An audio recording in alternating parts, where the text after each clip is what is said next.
नमस्कार मित्रांनो, मी अनिकेत आपल्या सगळ्यांचं पुन्हा एकदा स्वागत करतो मिनी ब्लॉगमध्ये। आपल्याला माहितीच असेल की मी मुंबई आणि मुंबईच्या उपनगरातली अशी युनिक जागा दाखवतो ज्या कधी लोकांनी पाहिल्या नसतील।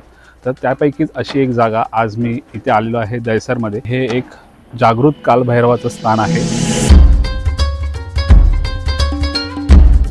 कालभैरव आणि शिव ही जरी एकच रूप असली तरी इकडच्या गर्भगृहातलं शिवलिंग आणि केदारनाथचं शिवलिंग ही एकाच सारखी दिसतात असं इकडच्या स्थानिकांचं म्हणणं आहे। समोर जो आपण चौथरा बघत आहात तो समाधीस्थानाचा चौथरा आहे आणि ह्या ठिकाणी असं सांगितलं जातं की संध्याकाळी 7 किंवा 8 नंतर ह्या ठिकाणी कोणीच येत नाही।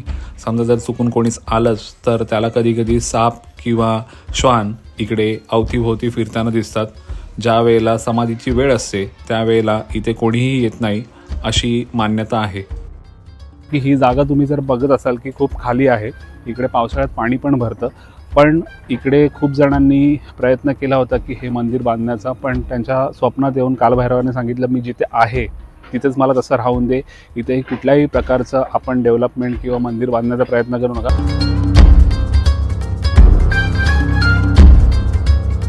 तर ह्या आवारामध्ये आपल्याला भरपूर सारे श्वान दिसतात जे कालभैरवाचे जे वाहन आहेत।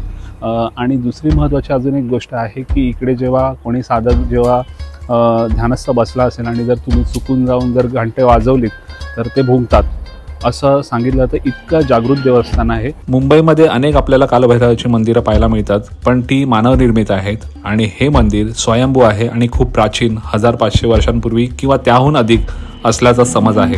उज्जैनला असलेलं कालभैरवाचं मंदिर आणि हे मंदिर हे दोन्हीही स्वयंभू मंदिरं आहेत, पण उज्जैनच्या मंदिरामध्ये कालभैरवाला मदिरा आणि सिगारेट अर्पण केले जाते, पण इथे असं कुठल्याही प्रकारच्या गोष्टी अर्पण केल्या जात नाहीत। आज माझ्याबरोबर सर्वेश पण होता। सर्वेश माझा मित्र आहे, तो त्याचा एक्सपिरियन्स सांगेल की ह्या जागेबद्दल तुला माहिती होतं सर्वेश? मला माहिती होतं पण मी कधी आलो नव्हतो इथे, फर्स्ट टाइमच आलो। तर ही जागा खूप एक्सप्लोअर करताना खूप साऱ्या ठिकाणी आम्हाला फिरावं लागलं। मी ह्याचं लोकेशन मी शेअर करतो, फक्त देवाचं दर्शनच घ्या, बाकी कुठल्याही प्रकारच्या इकडच्या गोष्टींना हात लावण्याचा प्रयत्न करू नका, कारण की इतके जितकाही एक्सपिरियन्स मी ऐकलेला आहे खूप कडक देवस्थान आहे हे।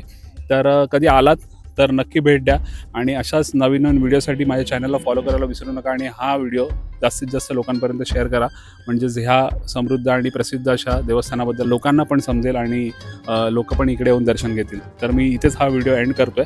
आपण भेटूया एका नवीन व्हिडिओच्या माध्यमातून।